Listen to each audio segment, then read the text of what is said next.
History is not a river. It is a storm, a chaotic maelstrom of events, decisions, and accidents that carves the landscape of reality. We live in the world that was left behind, on the shores of what could have been. But what if the storm had broken differently? What if a single, catastrophic wave, one that drowned an entire era of human civilization, had been turned aside at the last moment? We speak of it as a footnote, a mystery whispered by historians. The Bronze Age collapse. Around the year 1200 BCE, the world's first globalized civilization, a network of mighty empires, god kings, and glittering cities, was annihilated. They were the titans of their age. The Egyptians, the Hittites, the Mycenaeans, the Assyrians. They wrote treaties on clay tablets, exchanged precious goods across thousands of miles, and commanded armies clad in shimmering bronze, the most advanced material of its day. This was a world of breathtaking complexity, a delicate web of dependencies. The tin for their bronze came from the mountains of Afghanistan. The grain that fed their armies came from the fertile Nile.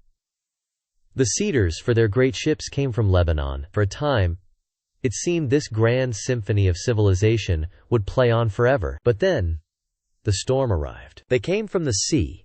The Egyptians called them the Sea Peoples, a name that fails to capture the sheer terror of their arrival. This was no mere pirate raid. It was a migratory wave of destruction, a nation on the water, relentless and unforgiving. One by one, the great empires of the age were extinguished.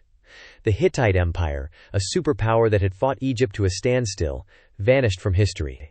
Its capital, Hattusa, was burned to the ground, its people scattered, its language forgotten. The Mycenaean palace states of Greece, the inspiration for Homer's epics, were razed.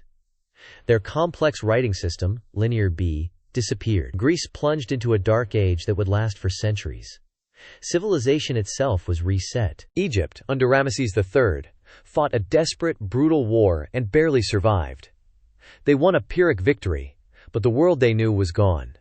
The trade routes were severed, and knowledge was lost. The intricate web was torn to shreds, and humanity was cast into darkness. This is the history we know, a history born from ashes. But what if it wasn't the only path? What if, at the critical moment, humanity held the line? What if the dawn of civilization had never been broken? Our point of divergence lies here, in the churning waters of the Mediterranean, around 1178 BCE. In our timeline, Egypt faced the Sea Peoples alone. But in this reality, the unthinkable has happened. Word of the cataclysm sweeping across the sea has traveled faster than the destruction itself. Faced with total extinction, the old rivalries of the great powers burn away. The Hittites, masters of the land, commit their remaining naval forces. The Mycenaeans, lords of the Aegean, send their finest shipwrights and admirals. For the first time in history, the civilized world unites against a common foe. The battle is not a desperate defense, it is a calculated slaughter.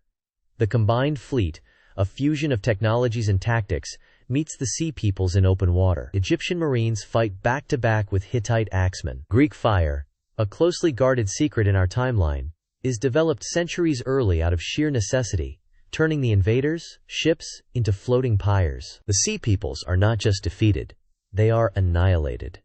Their migratory thread is broken, their momentum shattered. The remnants are captured, their shipbuilding secrets seized, their warriors enslaved or conscripted. The storm has been weathered. The world of 1100 BCE, in this timeline, is not a wasteland of smoldering ruins. It is a world wounded but alive. The great empires survived, and in their shared victory, they learned a vital lesson: that their intricate web was not a weakness, but their greatest strength. The decades that follow are not a dark age, but a renaissance. The Great Powers Club evolves into the Bronze Concordat, a formal military and economic alliance sworn to mutual defense. The God Kings, who delivered their people from extinction, see their divine authority magnified 100-fold. They are no longer just rulers, they are saviors. In our history, the collapse democratized destruction. Cheap iron weapons allowed small tribes and city-states to challenge the old bronze-wielding aristocracies. But here, that never happens. Iron is discovered on schedule, but it is not a revolutionary metal. It is an evolutionary one. The great empires monopolize its production, treating it as a strategic resource. They create legions of iron guards, elite soldiers whose loyalty is sworn only to the god king. The gap between the imperial core and the barbarian periphery widens into an impassable chasm. Without a dark age to sever the chain of knowledge, science and philosophy accelerate. The Mycenaean linear B script does not vanish. Instead, influenced by Egyptian hieroglyphs and Hittite cuneiform, it evolves into a sophisticated alphabet, capable of expressing complex ideas far beyond palace inventories. The Library of Alexandria is founded 1,000 years early, not by a Greek conqueror, but by a council of Bronze Age kings. It is built in Hattusa, a symbol of the concordate's shared knowledge. Here, Babylonian astronomy, Egyptian engineering, and nascent Greek philosophy merge and compound. For 700 years, this civilization flourishes. Its cities become continent-spanning megalopolises. Thebes, Hattusa, and Mycenae grow into layered marvels of stone and bronze, housing millions. Their architecture is a testament to unbroken power, with pyramids and ziggurats so vast they dwarf the wonders of our ancient world. Yet this is not a world of free thinkers and citizens. The concepts of democracy and individualism, which in our world were forged in the small, scrappy city-states of post-collapse Greece, have no soil in which to grow here. Society is a rigid pyramid. At the apex are the divine royal families. Below them, the priests and scribes who guard knowledge. Then, the ironclad army that enforces order. And at the bottom, a vast population of farmers and laborers, their lives dedicated to serving the gods on earth. It is a civilization of breathtaking order, but suffocating conformity. By 450 BCE, the Concordat has reached the limits of its world. They have pushed into the forests of Europe, traded with the kingdoms of the Indus Valley, and charted the coasts of Africa. The world, it seems, has been conquered, mapped, and tamed. But for god kings, a finished map is not an achievement, it is a cage. Whispers and ancient myths speak of lands beyond the sunset.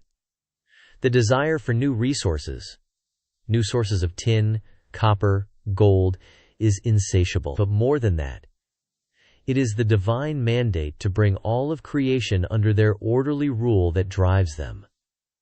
They must know what lies in the great unknown. The unbroken tradition of astronomy gives them a critical advantage. Celestial navigation far beyond anything our timeline's ancient mariners possessed. They can calculate their position on the open ocean with remarkable accuracy using sophisticated bronze instruments. The expedition is the greatest undertaking in human history.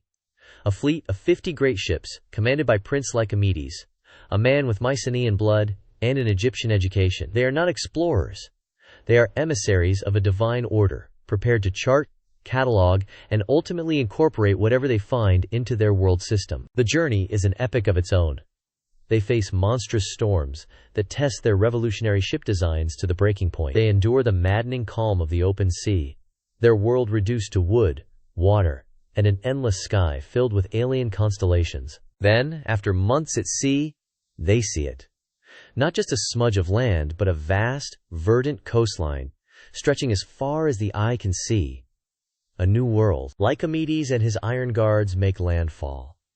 They march inland, their bronze and iron armor a stark, metallic contrast to the lush, organic chaos of the jungle. They are prepared for primitive tribes, for savages. They are not prepared for what they find. This is not an empty land. It is a land of ancient, complex civilizations, with their own gods, their own mathematics, their own understanding of the cosmos. The moment of first contact is not one of conquest, but of profound, terrifying confusion. These two worlds, which had evolved in complete isolation, now gaze upon each other. The Bronze Age empires, with their mastery of metal, their concept of the wheel for transport, and their phonetic alphabets, and the Mesoamericans, with their mastery of agriculture, their sophisticated calendar, their base 20-number system, and their invention of the concept of zero. This is not the Columbian exchange of our timeline. There is no gunpowder, no overwhelming technological gap that invites immediate, brutal conquest. And while diseases are exchanged, the lack of domesticated herd animals in the Americas means the plagues are not as one-sidedly devastating. This is a meeting of equals, albeit profoundly different ones. The return of Lycomedes' expedition electrifies the old world. They bring back not just gold and exotic goods, but knowledge that challenges their entire worldview. They bring back maize, a miracle crop that will reshape agriculture. They bring back astronomical data from the other side of the world. They bring back stories of cities and kings previously unimagined. Over the next few centuries, a new global order is born. The process is not entirely peaceful. There are wars, clashes of empires, but the ultimate outcome is not subjugation. It is syncretism. The Bronze Concordat does not simply conquer the Americas, it absorbs them, and is, in turn, changed by them. Mesoamerican mathematics, including the concept of zero, revolutionizes Old World science, leading to breakthroughs in engineering and physics. The religions merge. The feathered serpent, Quetzalcoatl, becomes an aspect of the Egyptian god Horus, a sky god navigator. The Hittite storm god Teshub finds a parallel in the Mayan Chakalek. This is the world of the unbroken dawn. A global civilization of god kings, priest scholars, and warrior elites, spanning from the Indus River to the Andes. It is a world that never experienced a dark age, a world of monumental stability, of cumulative, uninterrupted knowledge. But what has been lost? What is the price of this unbroken dawn? This world never had a Socrates to question authority. It never had a Roman Republic to experiment with the idea of a citizenry. The explosive, chaotic energy of warring Greek city-states, the very crucible that forged Western philosophy and democracy in our timeline, was smothered by the stable, suffocating blanket of imperial order. Progress here is linear, controlled, and predictable. Science serves the state. Art glorifies the divine rulers. The individual is a cog in a perfect, eternal machine. This civilization is magnificent, but it is static.